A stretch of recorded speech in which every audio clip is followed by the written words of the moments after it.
सात तरफ से खाई से बनाया गया है प्राग ज्योतिष को। पानी से, खाई से, गैस से, हवा से, बिजली से, पत्थर से, और एक यंत्र रखा हुआ है। उस नगर में कोई प्रवेश करेगा, यंत्र बता देगा कोई प्रवेश कर दिया है। भगवान पहुंचते हैं तो शंखनादेन यंत्राणी,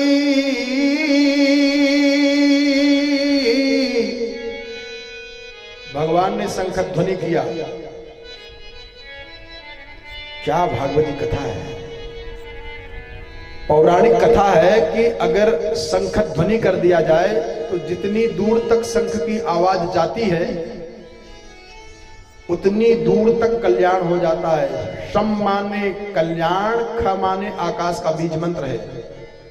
और दूसरा, ये जितने लोग बैठे हो सबके पास वो शंख एक बार केवल जीवन में बजा दो, बस एक बार।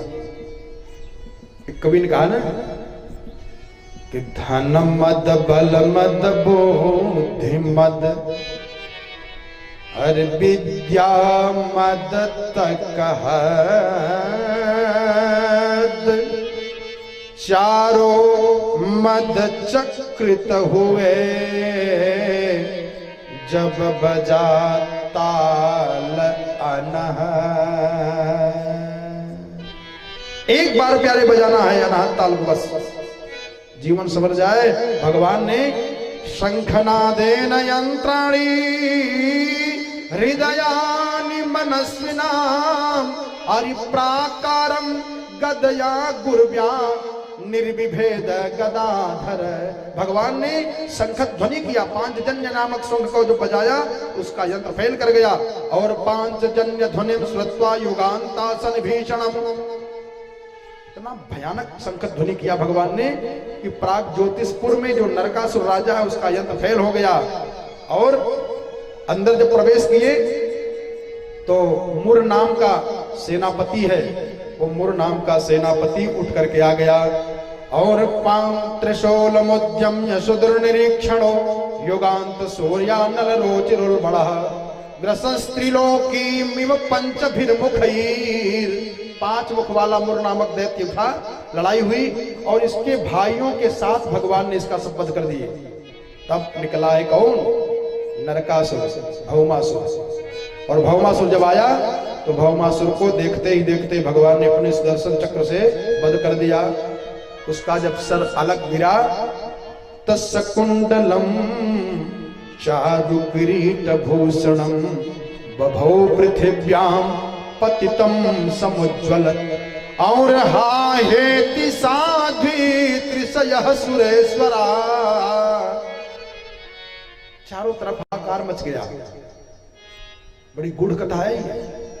जब ये मरा कौन? नरकासुर, ये नरक में लेकर के जाता है। भीष्म पितामह ने जो भगवान की स्तुति किया है पुष्प ताक्रा छंद में किए हैं, 11 श्लोक से भगवान की प्रार्थना किया है श्री भीष्म पितामह जी ने। तो पहला मंत्र जो है उसमें भीष्म पितामह कहते हैं इति मति रूप कल्पिता वितृष्णा भगवती सात्वत पुंगवे विभूमि। संतों ने इस पर बड़ा अर्थ किया है। इति मति रूप कल्पिता वितृष्णा। और भगवान द्वारिकाधीश से भीष्म पितामह ने निवेदन किया है, हे प्रभु मेरी एक लड़की है, उस लड़की को मैं आपके श्री चरणों में समर्पित करना चाहता हूं। तो जितने भी लोग थे घबरा गए कि बाल ब्रह्मचारी भीष्म पितामह को लड़की कहां से पैदा हो गई। तो यहां अर्थ किया है कि जो मति रूपी मेरी कन्या है, ये भीष्म पितामह है। इत मति रूप कल्पिता वितृष्णा भगवती सात्वत पुंगवे विभूमि। मेरी लड़की, मेरी जो कन्या है मति, वितृष्णा है, सब में तृष्णा भरी रहती है, लेकिन मेरी मति जो है वितृष्णा। आपके चरणों में मैं निवेदित करना चाहता हूं, हमारे आपके जीवन की जो मति रूपी लड़की है इसका अपहरण ये राक्षस भौमासुर कर लेता है, नरकासुर कर लेता है। अब कन्हैया की कृपा हो जाएगी। अरे कन्हैया कन्हैया पुकारा करेंगे, कन्हैया कन्हैया पुकारा, कन्हैया कन्हैया पुकारा करेंगे, कन्हैया कन्हैया पुकारा, कन्हैया कन्हैया पुकारा करेंगे, कन्हैया कन्हैया पुकारा। ब्रज की लताओं में गुजारा करेंगे, ब्रज की लताओं में गुजारा, कन्हैया कन्हैया पुकारा, कन्हैया कन्हैया पुकारा करेंगे, कन्हैया कन्हैया पुकारा करें। ब्रज की लताओं में गुजारा करेंगे, ब्रज की लताओं में गुजारा, रोटेंगे गर हमसे वो बाके बिहारी, रोटेंगे गर हमसे वो बाके, चरण पर उन्हीं को मनाया करेंगे, चरण पर उन्हीं कन्हैया कन्हैया पुकारा करेंगे।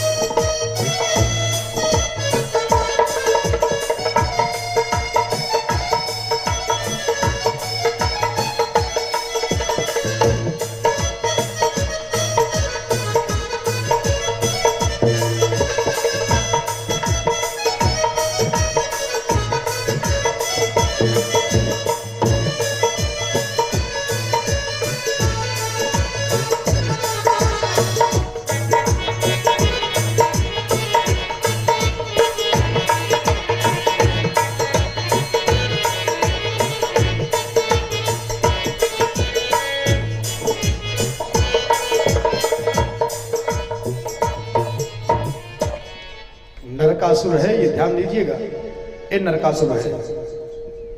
भगवान जी जब नरकासुर का वध किया तो उसकी मां हाथ जोड़ करके भगवान को प्रार्थना कर रही है, नमस्ते देव देवेश शंख चक्र गदाधर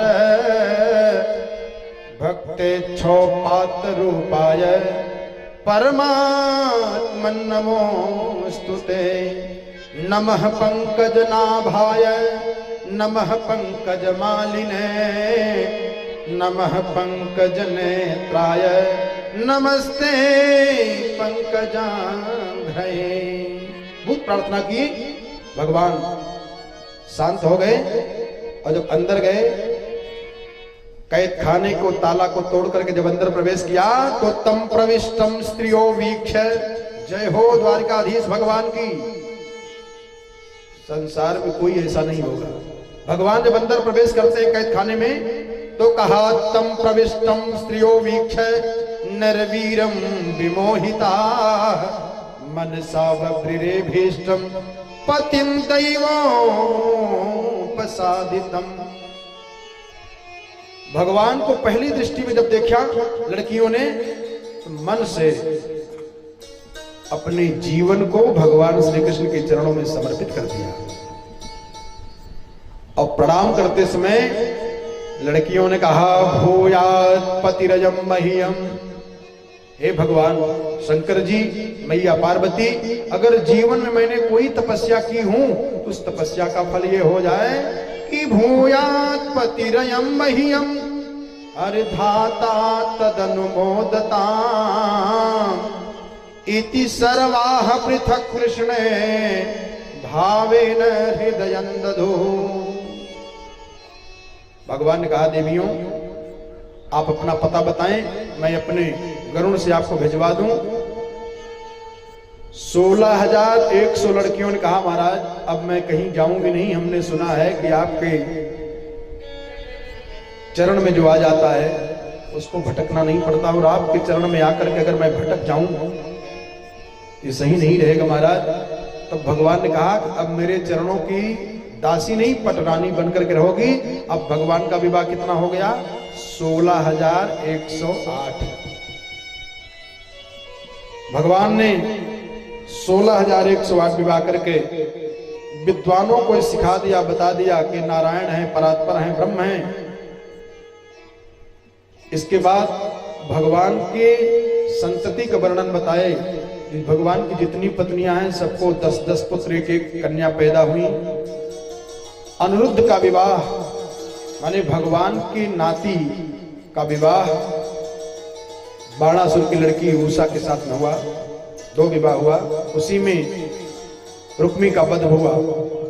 इनको बताए, कहते हैं परीक्षित, बाणासुर के जो 1000 भुजा थी उसको सब भगवान काट के केवल 4 भुजा छोड़े बस। एक दिन भगवान ने लीला किया। देखो अपने परिवार वालों को भगवान कैसे बढ़िया से सिखाते हैं, समझाते हैं।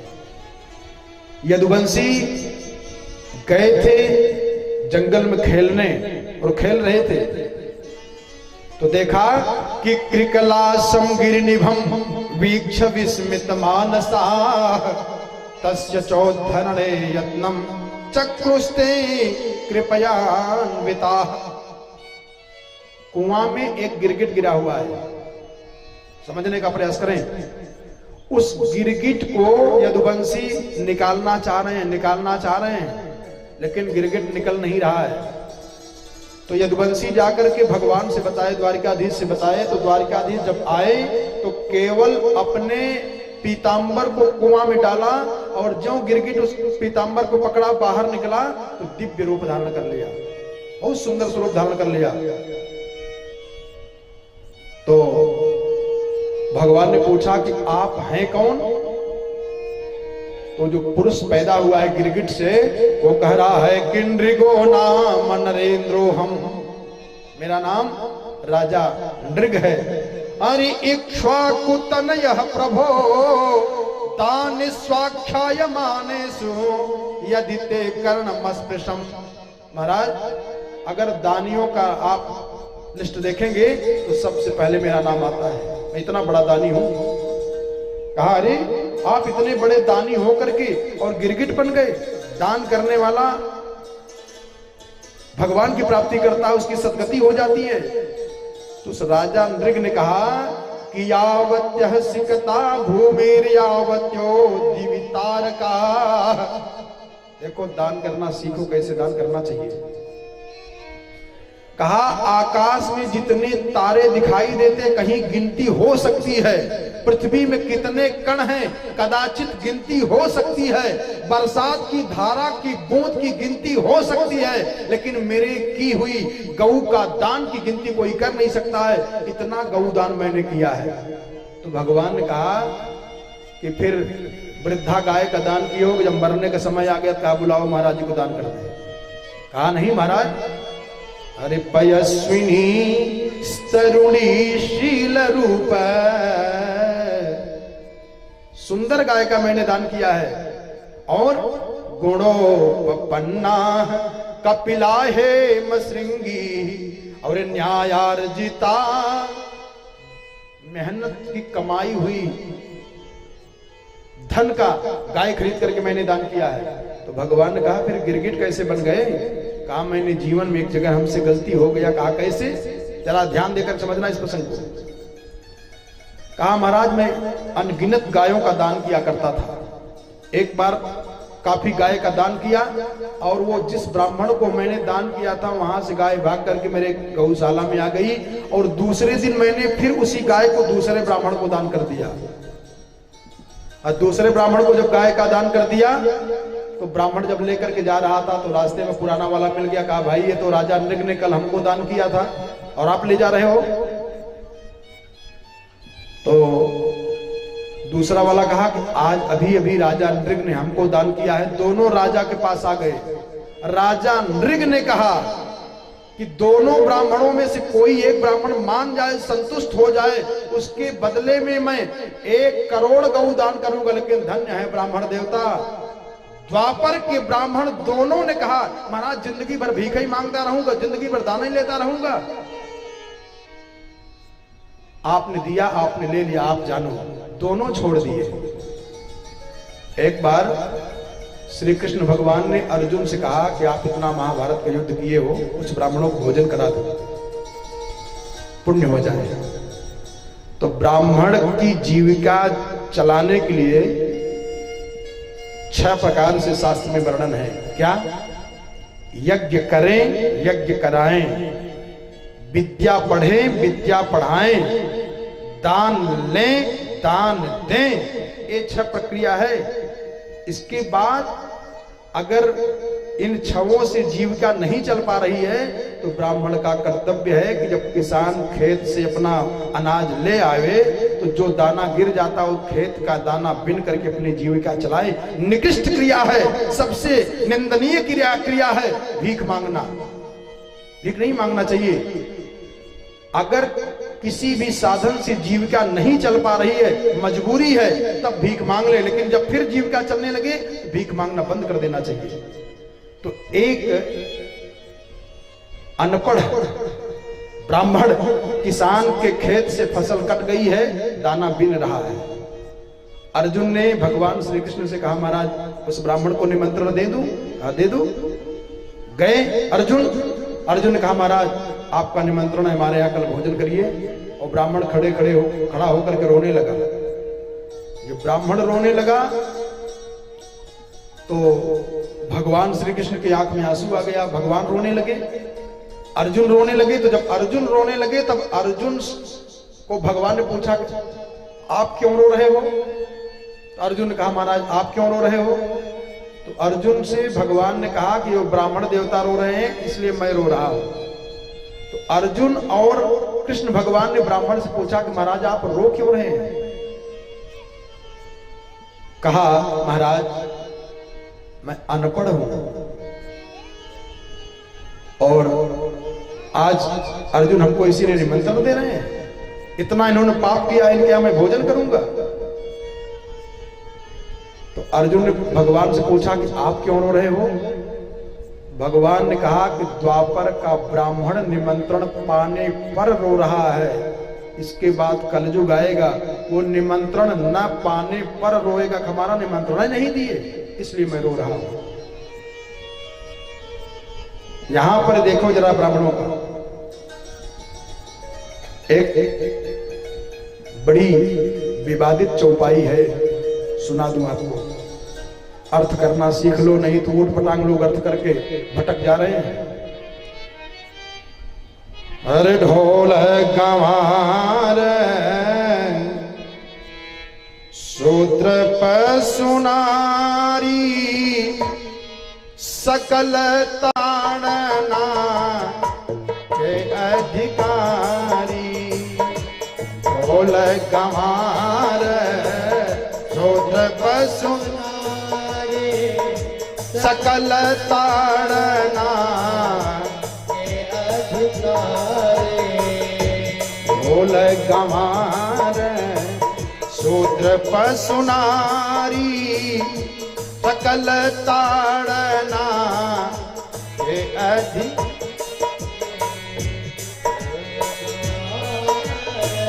शूद्र पर सुनारी सकल ताड़ना के अधिकारी। होती का तब तुलसीदास जी ने लिखा है ढोल गंवार शूद्र पर सुनारी। जितनी बीमारियां हैं उस बीमारी की दवा बन जाएगी अगर ये चौपाई का वास्तविक अर्थ आ जाए ना। तो जितना भी है बीमारियों की जड़ वो दूर हो जाएगी। बोले श्रीमद् भागवत भगवान की जय हो।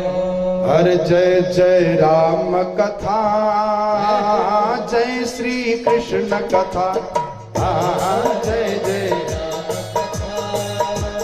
जय श्री कृष्ण कथा, जय जय राम कथा, जय श्री कृष्ण कथा, जय जय राम कथा, जय श्री कृष्ण कथा, जय जय कथा, जय श्री कृष्ण कथा, जय जय राम कथा, जय श्री कृष्ण कथा, ओ जय जय राम कथा, जय श्री कृष्ण कथा, जय जय राम कथा, जय श्री कृष्ण कथा, ओ जय जय राम कथा, जय श्री कृष्ण कथा, इसे श्रवण कर मिट जाती है, इसे श्रवण कर जय जय जय जय जय राम कथा, जय श्री ओ जय जय राम कथा, जय श्री जय जय राम कथा, जय श्री ओ जय जय राम कथा, जय श्री जय जय जय श्री कृष्ण कथा।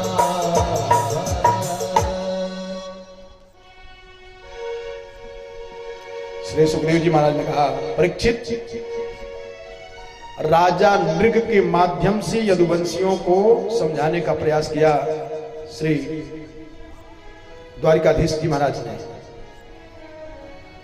कहा केवल जो गाय का 2 ब्राह्मणों को दान दिया और दोनों ब्राह्मणों ने अस्वीकार कर दिया, जिसके पाप से इनको कुछ दिन के लिए गिरगिट बनना पड़ा, इस माध्यम से भगवान ने कहा सीख लो, विधिर भुवि,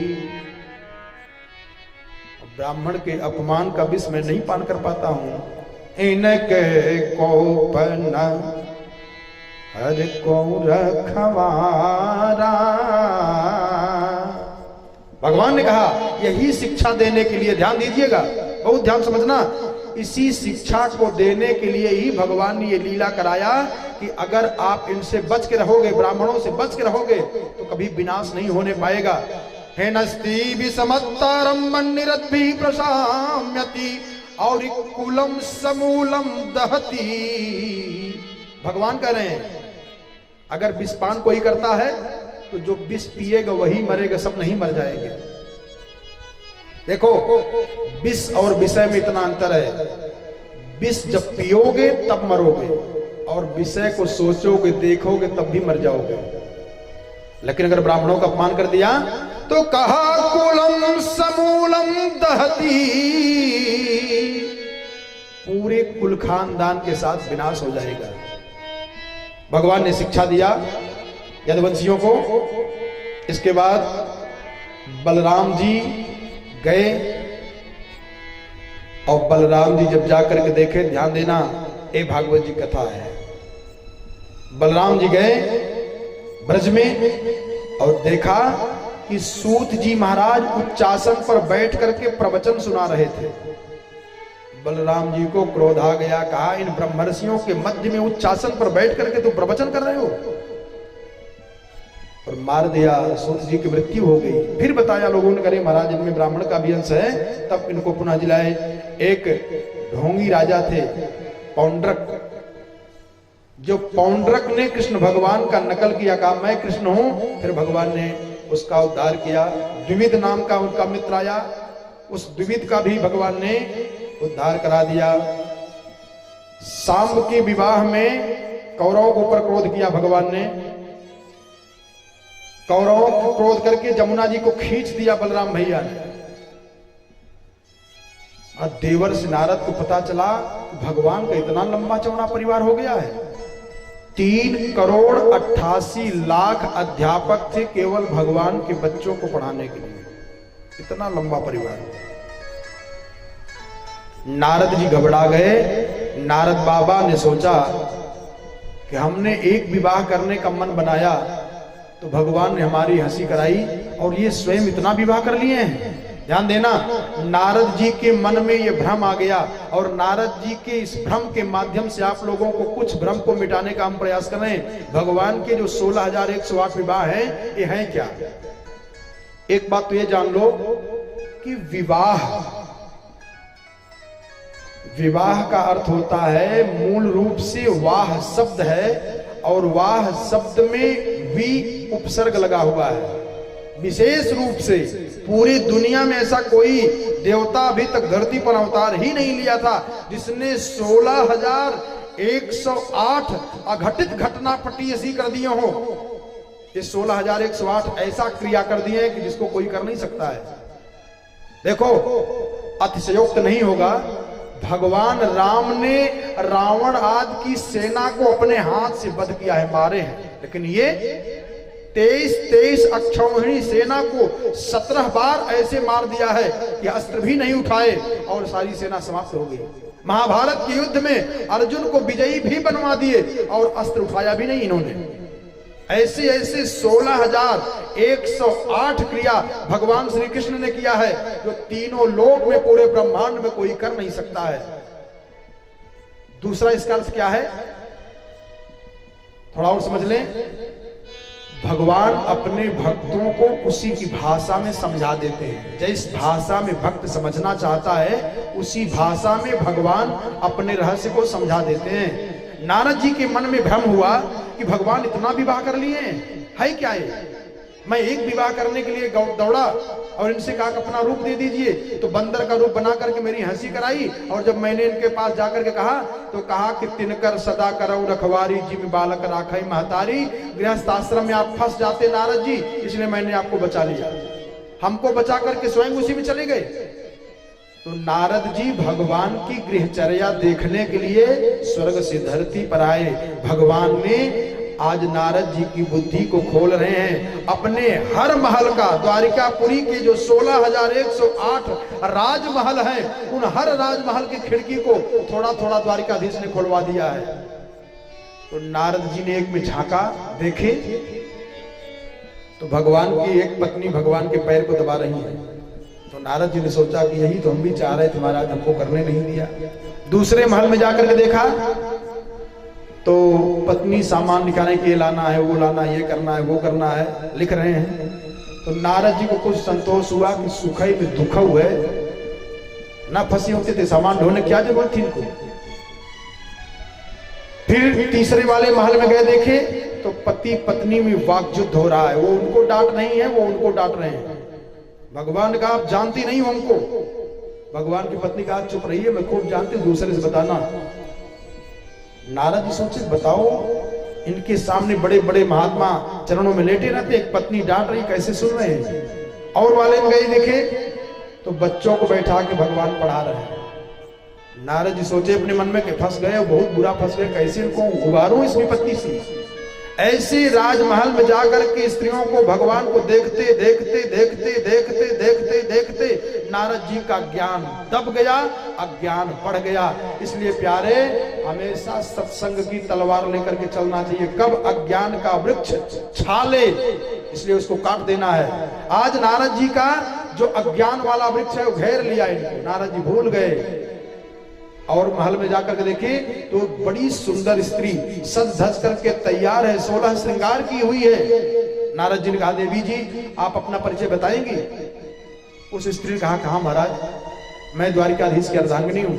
कहा ये आरती की थाली बना करके सजा करके बैठी हो। कहा हाँ, आज आने वाले तो मैं अपने पति देवता की आरती उतारना चाहती हूँ। तो कहा कब से इंतजार कर रही हो। कहा महाराज कई वर्ष बीत गए। तो नारद जी ने कहा कि एक बात कहूं, बुरा तो नहीं मानोगी। कहा कहो। कहा अगर आपकी दूसरी शादी कहीं तैयार कर दूं तो। कहा महाराज अब कहां शादी हो पाएगा। नारद जी ने कहा तीनों लोक में मैं भ्रमण करता रहता हूं, आप बोलो तो सही। तब उस युवती ने कहा कि अगर हो जाता महाराज तो बहुत बड़ी कृपा होती। तो नारद जी ने कहा एक बात कहूं। कहा कहिए। कहा साधु महात्मा देख के चिढ़ती तो नहीं हो। अरे कहा हमारा चिढ़ती हूँ, उनकी पूजा करती हूँ, सेवा करती हूँ। तो नारद जी ने कहा कि मैं ठीक पढ़ूंगा, हमारे साथ शादी कर लो। तो उस नवयुवती ने कहा, महाराज आप जैसे विद्वान मिल जाए तो फिर क्या बात है, किसी से मुहूर्त दिखवा लें। तो नारद जी ने कहा, हमसे बड़ा कौन विद्वान होगा जो मुहूर्त निकालेगा, आओ। और ग्रंथ बंधन करने लगे तो मुड़ करके देखा तो साक्षात द्वारिकाधीश चतुर्भुज रूप में विराजमान है। बोलिए द्वारिकाधीश भगवान की। नारद जी की बुद्धि खुल गई और चरणों में लेट करके कह रहे हैं नारद बाबा कि नैवाद्भुतम त्वयि विभो खिल लोकनाथे। हे प्रभु, अद्भुत लीला आप करते हैं, आप ही पत्नी बने हुए हो। हाँ नारद बाबा, ये सब मेरी परछाई है। अरे रे मेरा में सो ब्रज सुंदरी यथार्भक स्वप्रतिबिंब विभ्रमा। प्रभु, अरे नैवाद्भुतम त्वयि विभो खिल लोकनाथे और मैत्री जने सुसकले सुदमः खला नाम। दो अर्थ बताया ना, तीसरा अर्थ फिर सुन लो। हमने कहा भागवत जी के एक एक मंत्र के कम से कम 9 अर्थ हो, कम से कम। इसके अनंत अनंत अर्थ हो सकते हैं। 1000 मुख से अगर शेषनाग भगवान भी चाहे कि भागवत जी का वास्तविक प्रवचन कर जाऊं तो नहीं कर पाएंगे। भगवान ने कहा है कि अहम वेदिमी सुको व्यक्ति व्यासो व्यक्ति वा। भागवत जी की कथा केवल मैं जानता हूं, कुछ सुखदेव जी जानते हैं, व्यासो व्यक्ति वा। जरा तीसरा भाव देखें, अर्थ खुल जाएगा। ये भगवान की 16,108 पत्नियां कौन हैं? भगवान राम बहुत यज्ञ किए हैं। जब सीता जी को निकाले हैं लोकापवाद से बचने के लिए तो भगवान ने यज्ञ किया है। इस प्रसंग को कुश और लव ने अपनी मां सीता जी से बताया है। एक दिन कुश और लव को महर्षि वाल्मीकि जी महाराज ने रामायण की कथा पढ़ा दिए, अपना उत्तराधिकारी बना दिए। और महर्षि वाल्मीकि का आदेश हुआ, बेटा कुछ लव इस राम कथा को अवध की गलियों में जाकर के गाना, इतने प्रेम से गाना कि अवध वासियों के आंख से अश्रुपात हो जाए और उनके आंख के अश्रु से आपकी माता के आंचल में जो कलंक का टीका लगा हुआ है वो धुल जाए, वो मिट जाए। बेटा ऐसी राम कथा गाना। तब कुश और लव अवध की गलियों में जब राम कथा गाना शुरू किए तो पहली बार तो साधुओं को सुनाया था।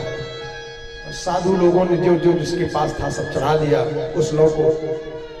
और भगवान राम के कान में जब रामायण का मंत्र गया, मस्त हो गए। भैया भरत को भेजे, कहा कोई कथाकार आए, बहुत बड़े कथाकार हैं, इनको बुला करके राज दरबार में कथा कराओ। तो भरत जी आकर के कुश और लव को राम दरबार में कथा करने का जब निवेदन करते हैं तो दोनों भाई तैयार हो जाते हैं और कथा प्रारंभ करते हैं, राम कथा को गाते हैं दोनों। तो भगवान राम राज सिंहासन से धीरे से उठ करके श्रोताओं के मध्य में बैठ गए, कोई जान भी नहीं पाया कब बैठे, और इतनी सही सही कथा करना शुरू कर दिया।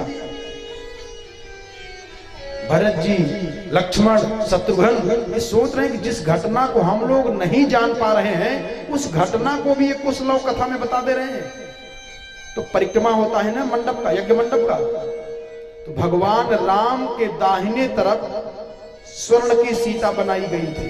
देखो नियम है, बिना धर्मपत्नी के दाहिने बैठाए यज्ञ संपन्न नहीं हो सकता है। अगर क्षत्रिय कुल में जन्म लिया है और धर्मपत्नी नहीं है तो सोने की पत्नी बनाई जाए।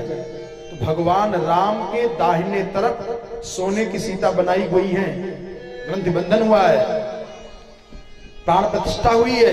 तो जब कुश और लव यज्ञ मंडप की परिक्रमा करें और जब प्रणाम करने लगे तो राजा राम के बगल में जब सोने की मूर्ति देखे तो रुक जाएं, ये तो मेरी माँ के जैसी मूर्ति लगी हुई है और मेरी माँ जंगल में लकड़ियां भी नहीं है।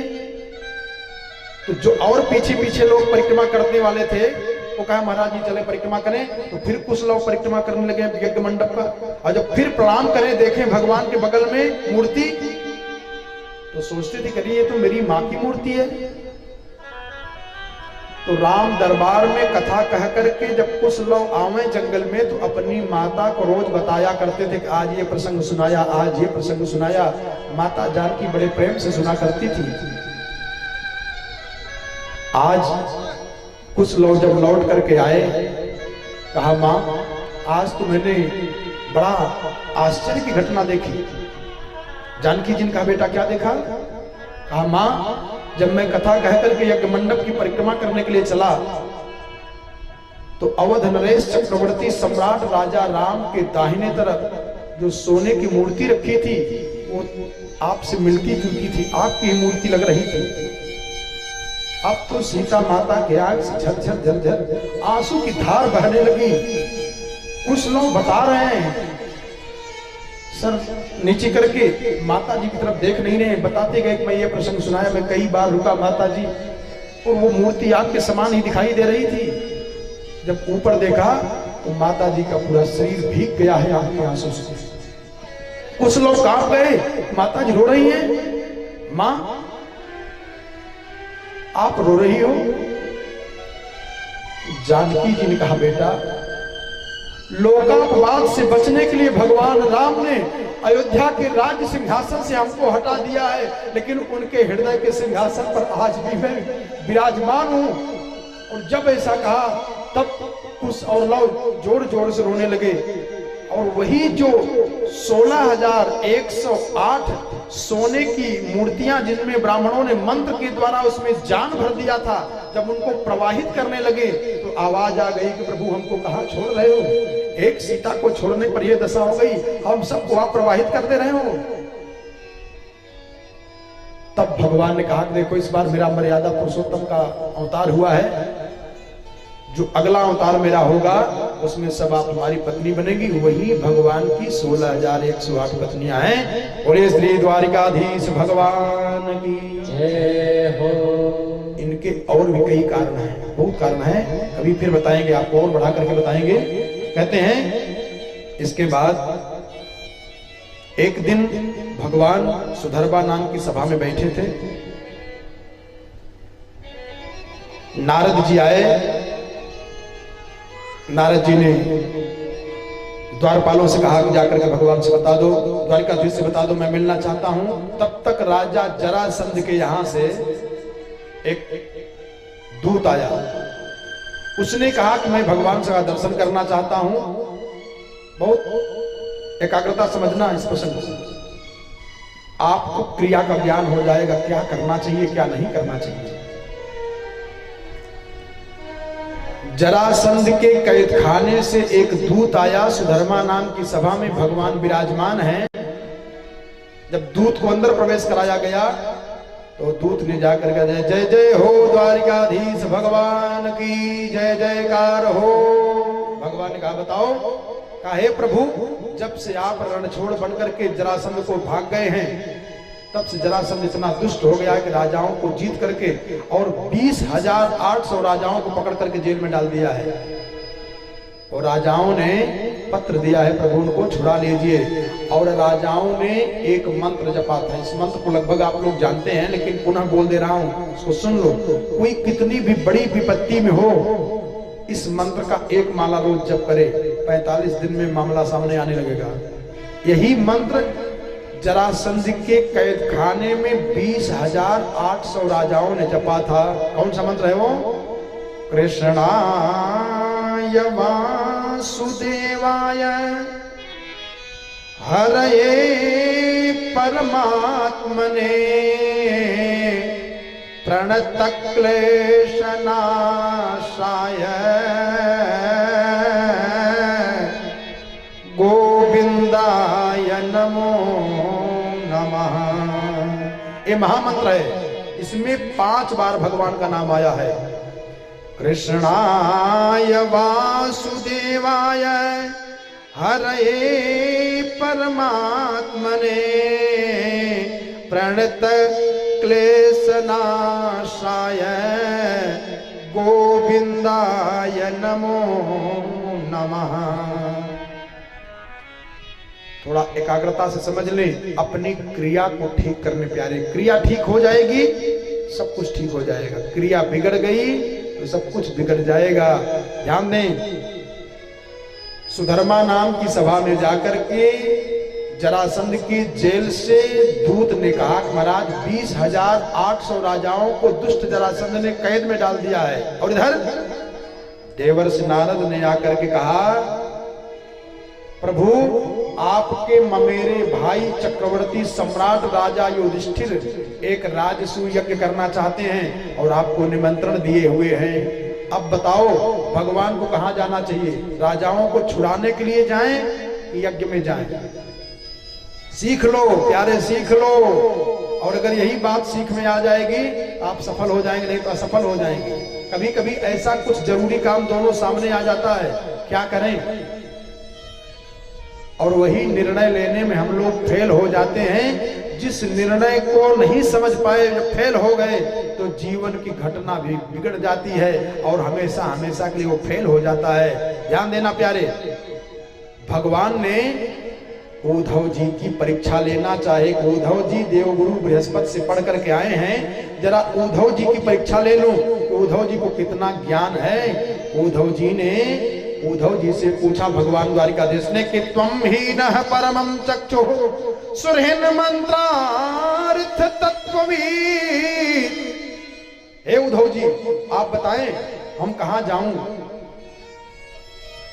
यज्ञ में जाऊं कि जो बंदी राजा बंद हैं उनको छुड़ाने जाऊं? आप इसको समझ लें क्या? तो उद्धव जी ने कहा महाराज यष्टव्यम राजसूयेन। उद्धव यही पास हो जा रहे हैं।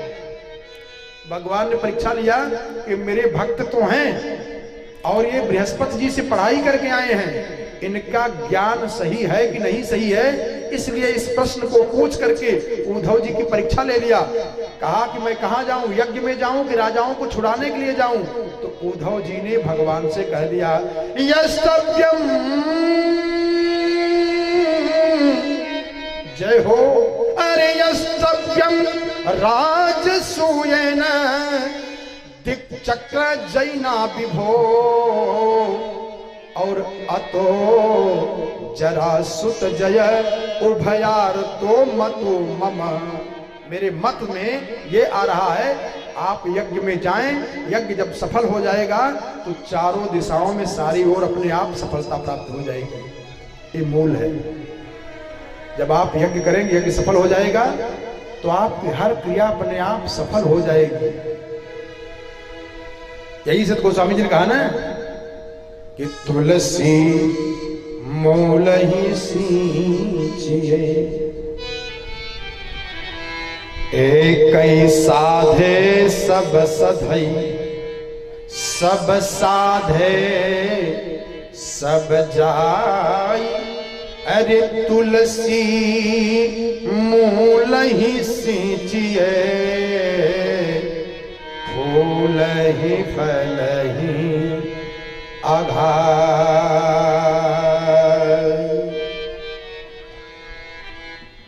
प्यारे इसलिए भगवान से संबंध बना लेना चाहिए।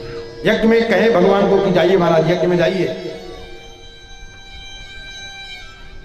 उद्धव जी जब गए थे ब्रज में, गोपियों को समझाया था जब, तो गोपियों ने बड़ा ताना मारा, उद्धव हर सब काने अजमा।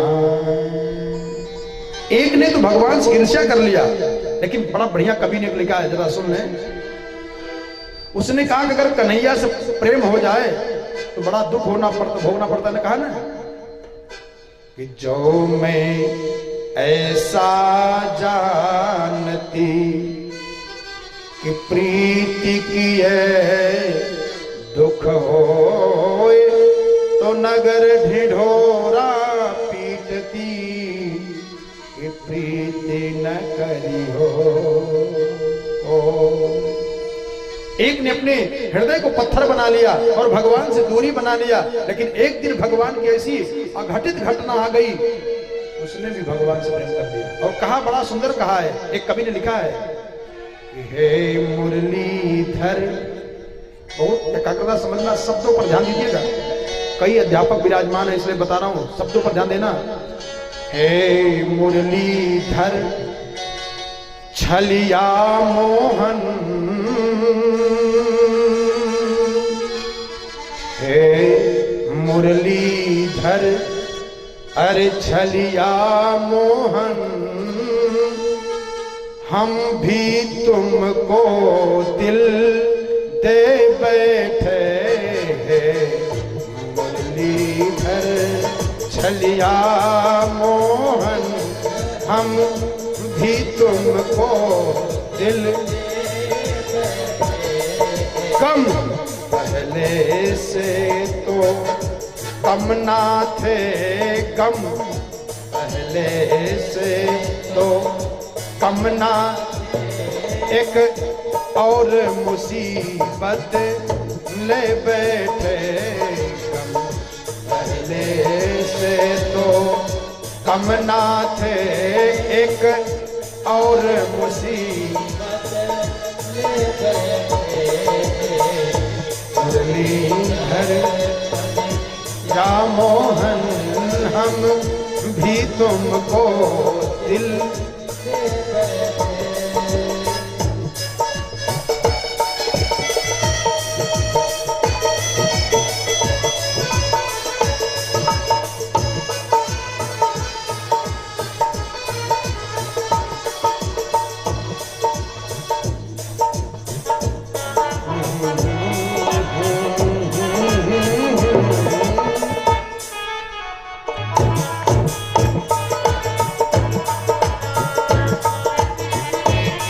जय हो।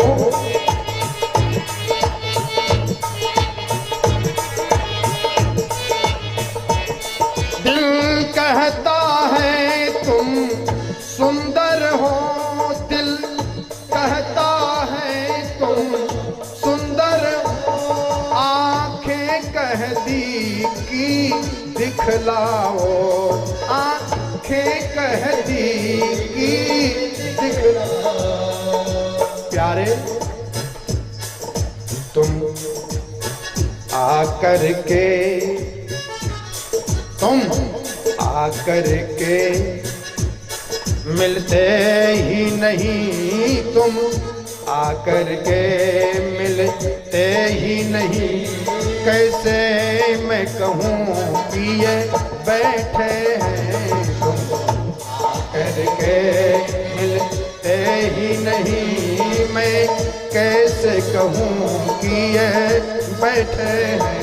हे मुरलीधर छलिया मोहन, हम भी तुमको दिल दे बैठे।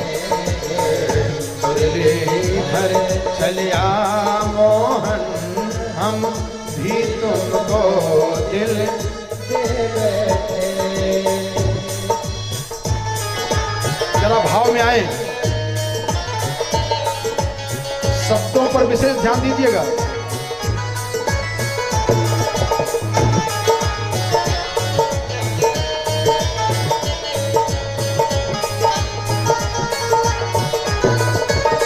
क्या बात है।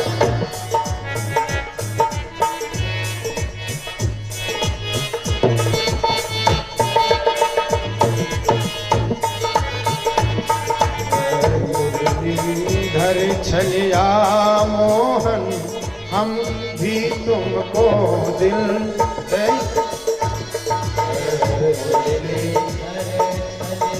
जरा भाव में आ जाए।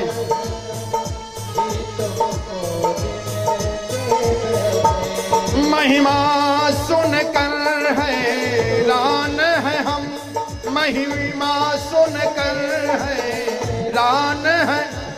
तुम मिल जाओ तो चैन मिले, तुम मिल जाओ तो लेकिन मन ए मन मन खोज के भी तुम्हें पाता नहीं, मन खोज के भी तुम्हें पाता नहीं। तुम हो कि उसी मन में बैठे, मन खोज के भी तुम्हें पाता नहीं। तुम हो कि उसी मन में बैठे। है मुरलीधर छलिया मोहन हम भी तुमको दिल दे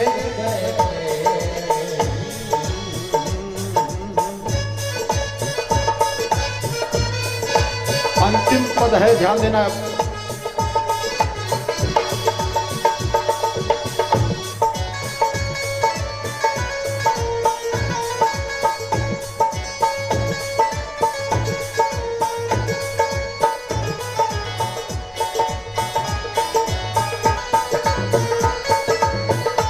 जय हो, क्या बात है।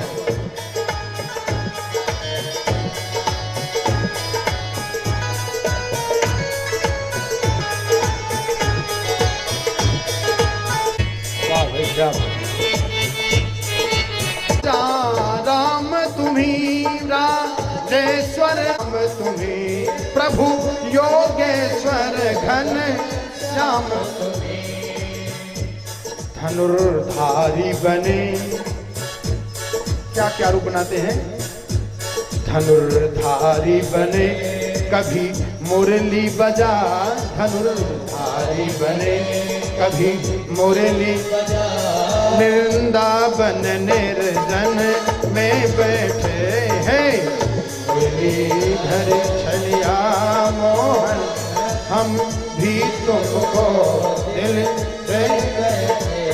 कम पहले से तो कम ना थे, कम पहले से तो कम ना, एक और मुसीबत ले बैठे कम पहले,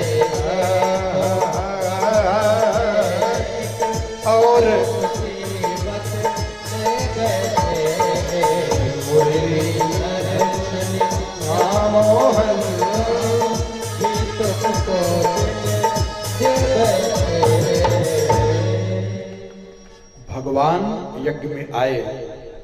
युधिष्ठिर ने भगवान से कहा, यज्ञ सीख लो, कैसे यज्ञ करना चाहिए। सर्वोत्तम यज्ञ करने की विधि है ये। शास्त्र में 5 प्रकार का यज्ञ का विधान है।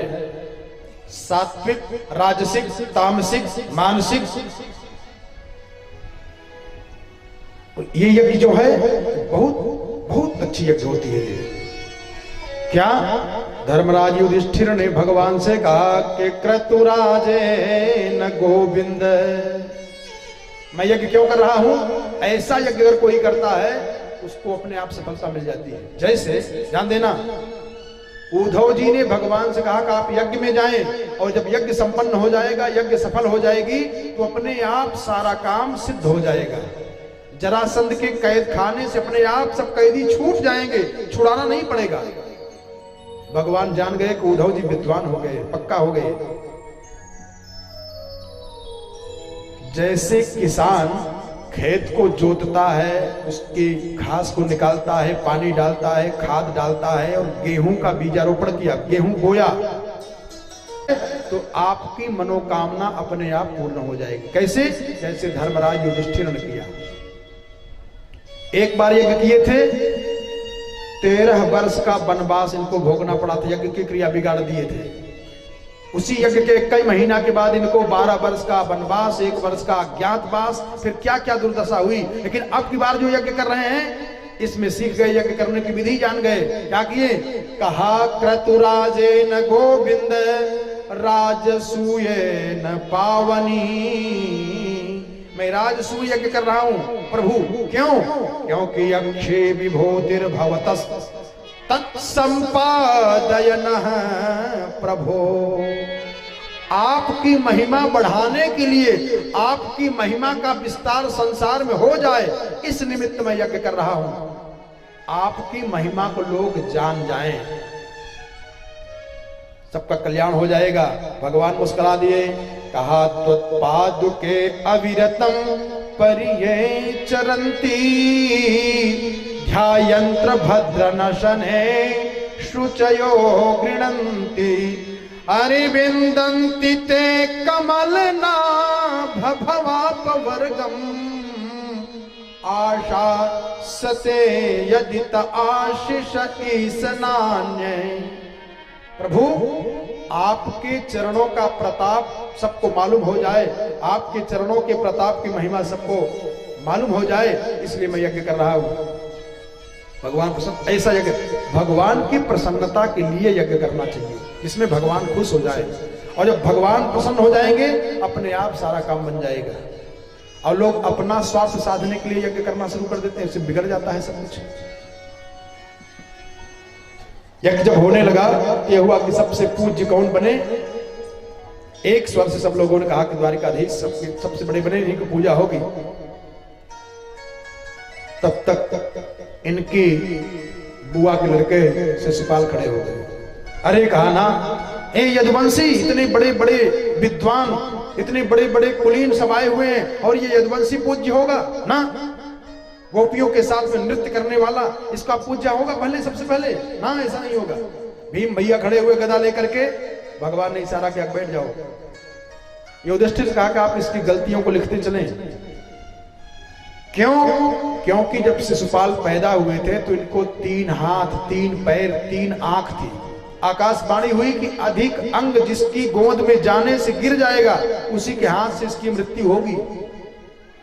तो शिशुपाल की मां ने जब कृष्ण भगवान को गोद में दिया शिशुपाल को, तो ज्यों भगवान की गोद में गए त्यों शिशुपाल का अधिक अंग गिर गया। तो शिशुपाल की मां रोने लगी। कहा कृष्ण हमारे पुत्र का वध तुम ही करोगे। कहा क्यों? कहा आकाशवाणी ऐसी हुई थी। तो भगवान ने वही वादा कर लिया कि बुआ अगर 100 गलती करेंगे 100 गाली देंगे तो हम क्षमा कर देंगे, उसके ज्यादा जब करेंगे ना तब ये मृत्यु के घाट जाएंगे।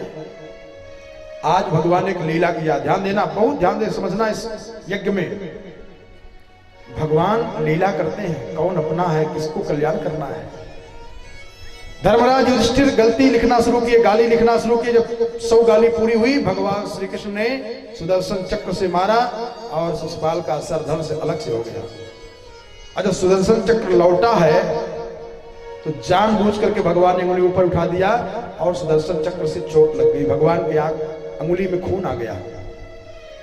चक्रवर्ती सम्राट महाराजा धीराज युधिष्ठिर की धर्मपत्नी महारानी द्रौपदी, जो यजमान की मुख्य धर्मपत्नी बनकर के दाहिनी तरफ बैठी थी, संकल्प ली हुई हैं।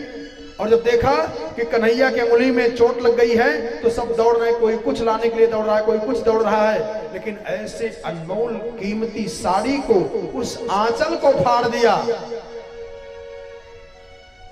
आंचल नहीं फाड़ा जाता है। और ध्यान दो, अरे सीता चरण चोचहति भागा, राजा हरिश्चंद्र की धर्मपत्नी सैव्या माधवी काशी जी में जाकर के केवल आंचल को पकड़ करके फाड़ना चाह रही थी। कांप गया ब्रह्मांड, प्रकट हो गए सब देवता। इतनी कीमती साड़ी, और वो भी मुख्य यजमान की धर्मपत्नी बनी बैठी हैं। और आज भगवान के अंगुली में जब चोट लगी है तो दौड़ करके सब छोड़ करके भाग करके पहुंच गई हैं और अपनी आंचल को फाड़ी है। आंचल को फाड़ करके और कृष्ण भगवान के अंगुली में जब बांध दी तो भगवान कहा रे द्रौपदी क्या कर दी तुम? इतनी कीमती साड़ी फाड़ दी, तुम यजमान की पत्नी बनी हो, यज्ञ करना है। द्रौपदी जी की आंख में आंसू भर गया और द्रौपदी जी ने कहा भैया ये तो कपड़ा है, साड़ी है, अगर ये शरीर फाड़ना पड़ जाए आपके लिए तो कम पड़ जाएगा। शरीर फाड़ करके मैं आपकी अंगुली में लगा दूंगी, ये तो साड़ी है, कपड़ा, इसकी क्या कीमत है? तो भगवान ने प्रतिज्ञा किया है कि लाज तोहार बियाज में राखब।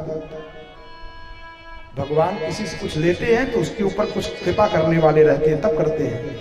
अरे लाज तोहार बियाज में राखब, मोर तोहार धरा का धराबा। हे द्रौपदी, ये द्वारिकाधीश हमेशा हमेशा के लिए तुम्हारा कर्जदार हो गया। हमेशा जब तक जीव, जब तक ये धरती आसमान रहेगी तब तक ये आपका कर्जदार रहेगा। और देखा पाहिमान द्वारिका वासिन, इसी पे आए हैं भगवान। अपने पतियों को देखी, कोई नहीं बचाने वाला है। जब दुशासन खींच रहा है साड़ी से, जब चारों तरफ से सारा संबंध टूट गया तो पाहि मां द्वारिकावासिन। हे द्वारिकाधीश, उस सभा में भगवान थे।